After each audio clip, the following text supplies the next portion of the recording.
जन्मान्यस्य यतोऽन्वयादितरतः चार्धेष्वभिज्ञस्वराट् तेने ब्रह्महृदाय आदिकवये मुह्यन्ति सूरयः तेजो वारे मृदां यथा विनिमयो यत्र त्रिसर्गो मृषा धाम्ना स्वेन सदा निरस्तकुहकं सत्यं परं धीमहि। श्रीमद् भागवत का शुभारंभ जो है इस मंगलाचरण से होता है। बोलिए सच्चिदानंद भगवान की। श्रीमद् भागवत में 3 मंगलाचरण हैं और ये 3 मंगलाचरण क्या आदेश करते हैं, क्या शिक्षा देते हैं। पहली बात तो ये समझ लेनी चाहिए कि मंगलाचरण कहते किसे हैं। बोले मंगल है आचरण जिसका, ऐसे अपने इष्ट को, ऐसे अपने आराध्य देव को याद करना, उनका स्मरण करना ही मंगलाचरण कहलाता है। और भागवत जी का जो मंगलाचरण है, 3 मंगलाचरण भागवत जी में है। पहला मंगलाचरण है वेद व्यास जी का श्रीमद् भागवत के आरंभ में, और श्रीमद् भागवत के द्वितीय स्कंध में है शुकदेव जी का मंगलाचरण। और बंधु जहां पर भागवत कथा खत्म हो जाती है अंतिम अध्याय, और वहां पर है सूत जी का मंगलाचरण। ये 3 मंगलाचरण है। क्या शिक्षा देते हैं? बोले जब सुबह उठो एक बार मंगलाचरण करो, अर्थात अपने इष्ट को हृदय में याद करो, एक बार अपने इष्ट को जरूर प्रणाम करो। फिर जब हम किसी काम को जब आरंभ करते हैं तो एक बार मंगलाचरण करो, अपने इष्ट देवता को स्मरण करो, हे प्रभु मैं जिस काम को कर रहा हूँ ये काम मेरा जो है निर्विघ्न रूप से पूर्ण होना चाहिए। तीसरी बात, तीसरा जो मंगलाचरण है, बोले जब सब दिन भर के काम काज से निवृत्त होकर के जब बिस्तर पर जब सोने के लिए जाते हो, एक बार भगवान को प्रणाम करो, एक बार अपने इष्ट को याद करो, हे प्रभु आपकी कृपा से आज का दिन भी मंगलमय व्यतीत हो गया, आज का दिन भी आपकी कृपा से बढ़िया से जो है निकल गया। यही 3 मंगलाचरण है। बोलिए सच्चिदानंद भगवान की। और भागवत जी का जो मंगलाचरण है बड़ा अद्भुत है। क्यों? क्योंकि ये मंगलाचरण तो वेद व्यास जी ने किया है पर किसी का नाम नहीं लिया है। वेद व्यास जी ने सोचा होगा यदि मैं यहाँ पर कृष्ण का नाम लेता हूँ, कृष्ण का नाम लेकर के स्तुति करता हूँ तो लोग क्या सोचेंगे? बोले भगवान कृष्ण का ग्रंथ है। यदि राम जी की स्तुति करता हूँ तो क्या सोचेंगे? बोले राम जी का ग्रंथ है। शिव की स्तुति करता हूँ तो सोचेंगे शिव का ग्रंथ है। भगवती की स्तुति करता हूँ तो क्या सोचेंगे? भगवती का ग्रंथ है।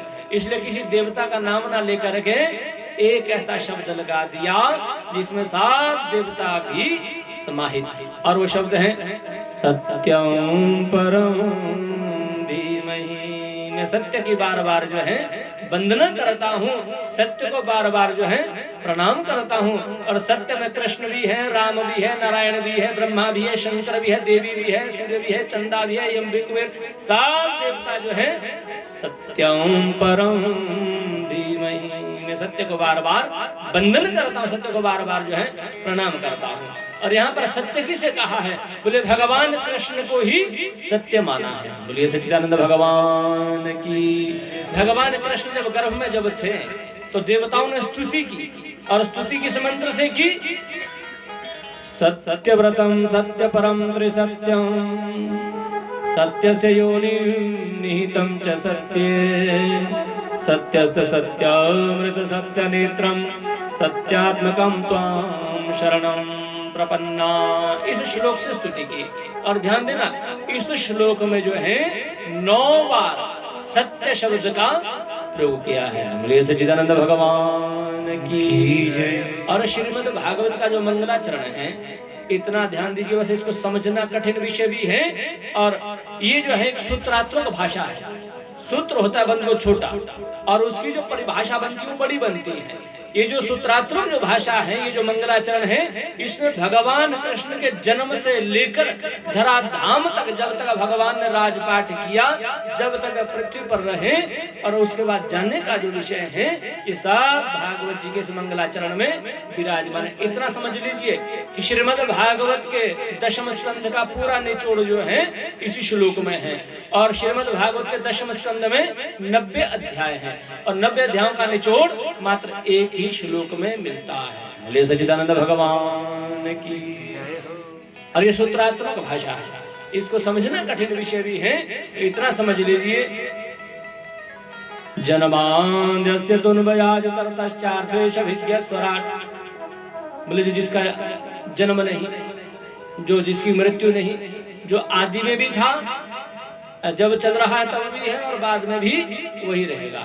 कैसा है? बोले सत्य है। और वो सत्य जो है जन्म से पहले था, अभी भी है, बाद में भी रहेगा। जब हम नहीं थे तब भी सत्य था, जब हम हैं तब भी सत्य है, जब हम नहीं रहेंगे तब भी सत्य शेष रहेगा। बोले जब सृष्टि नहीं थी तब भी सत्य था, जब सृष्टि चल रही है तब भी सत्य चल रहा है, और जब सृष्टि प्रलयकालीन स्थिति में चली जाएगी तब भी सत्य ही शेष रहेगा। और कैसा है? स्वराट का है, स्वयं विराजते, जो अपने प्रकाश से सबको प्रकाशित करता है, ऐसा है वो स्वराट। और कैसे है? तेने ब्रह्म हृदय आदि कवये मुह्यन्ति यद सूरयः। आदि कवि ब्रह्मा जो सृष्टि को पैदा करने वाला है, पर सृष्टि के विषय में उसको भी बताने वाला वही सत्य है। और सबको जो पैदा करता है, सबका पालन पोषण करता है, सबका संहार करता भी कोई ईश्वर है, वही परमात्मा है। और कैसा है? मुह्यन्ति यद सूरयः, जो देवताओं को भी मोहित कर देता है। और कैसा है? तेजो वारे मृदाम यथा विनिमयो। कई बार जल में थल का भ्रम, थल में जल का भ्रम हो जाता है। इसका सीधा अर्थ ये भी दिया है। बोले जब भगवान ने वेणु निनाद करते, जब मुरली बजाते ना, तो माँ यमुना का जो जल स्तर है, माँ यमुना बहते बहते रुक जाती है, अर्थात पत्थर की तरह कठोर हो जाती है, जबकि जल का काम है बहने का। पर जब भगवान कृष्ण वेणु निनाद करते, मुरली जब बजाते हैं, तो यमुना भी स्थिर हो जाती है। और जो बड़े बड़े पर्वत हैं, बड़े बड़े पहाड़ हैं, जब भगवान वेणु निनाद करते, जब मुरली जब बजाते हैं, तो पर्वत जो है पानी की तरह बहना शुरू कर जाते हैं, द्रवीभूत हो जाते हैं। बोले जल को थल बना सकता है और थल को जो है जल कर सकता है, ऐसा है वो सत्य, ऐसा ईश्वर है, ऐसा परमात्मा है। बोले सच्चिदानंद भगवान की। धर्म प्रोजित केतवोत्र परमो निर्मत्सराणां सताम वैद्यं वास्तवमत्र वस्तु शिवदं तापत्रयो न मूलनम्। और कैसा है वो सत्य?